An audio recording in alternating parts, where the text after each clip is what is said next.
Incroyable, mais vrai. C'est une réalité au Togo.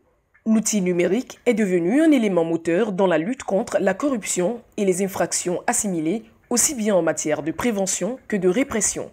Au cours de ces dernières années, le Togo a enregistré des avancées remarquables en matière de digitalisation des services publics, avec l'ambition croissante des autorités publiques d'améliorer le climat des affaires et de simplifier les procédures administratives aux citoyens et entreprises. Il m'est déjà arrivé une fois de vouloir faire le casier judiciaire, les paiements de COT, la TDE, les nationalités actuellement. Je pense que c'est une bonne idée et c'est vraiment pratique et ça nous aide vraiment. Quand nous allons pour le dépôt des dossiers, tu vas voir des fois des dossiers qui traînent et tu ne comprends pas en fait ce pourquoi le dossier traîne.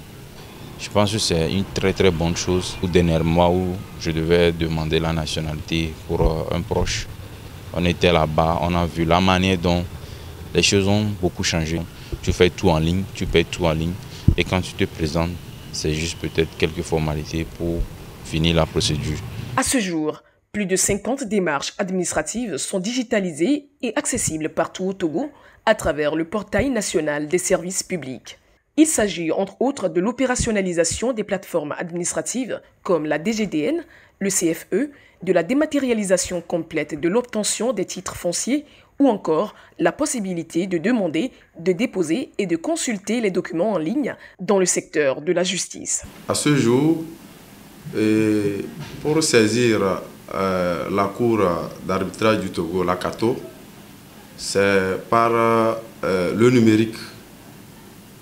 Les pièces, on peut envoyer les pièces, tout comme on peut consulter les pièces via le numérique. Donc,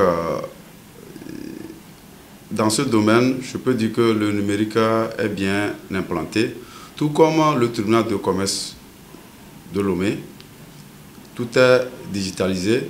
Aujourd'hui, si je veux déposer une requête, la requête, je suis à mon bureau et je balance la requête via la plateforme qui s'ouvre sur ma machine.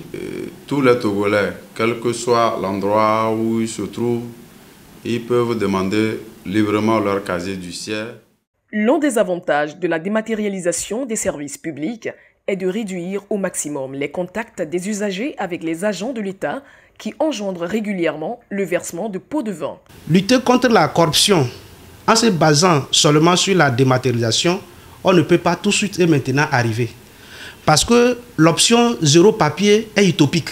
C'est très loin d'être une réalité. Mais pour que la dématérialisation nous serve véritablement à lutter contre la corruption, il faut que les informaticiens soient vraiment formés dans ce que c'est que la lutte contre la corruption, ses conséquences, ses avantages. Et ça permettrait à chacun de pouvoir voir le développement amorcé par la dématérialisation. Les causes des actes de corruption dans l'administration publique sont le plus souvent liées à la faiblesse des mécanismes de contrôle interne, le faible niveau de revenus des agents publics, la lourdeur administrative, ainsi que l'inefficacité des dispositifs de protection sociale. Quand on digitalise un service, il y a moins de contacts humains dans le processus de recouvrement des frais. Et quand il y a moins de contacts humains, vous comprenez que les frais vont directement dans un système, dans une base, et qui sont virés sur un compte de l'administration publique ou du service concerné. Et donc, allons vers la... Il faut qu'on mette fin à l'impunité, que la justice fasse son travail pour qu'on puisse lutter efficacement contre la corruption. La Aplusia n'est pas en marge de cette transformation digitale en cours au Togo. Les citoyens n'ont plus besoin de parcourir des kilomètres de Djarkanga à Lomé pour dénoncer les cas de corruption ou d'infractions assimilées. Elle dispose d'un dispositif de recueil, de centralisation et de traitement des plaintes et dénonciation des actes ou soupçons d'actes de corruption. En somme, on retiendra que cette digitalisation n'est pas suffisante pour éradiquer définitivement la corruption, mais plutôt un progrès considérable dans la lutte contre ce fléau dans l'administration publique au Togo.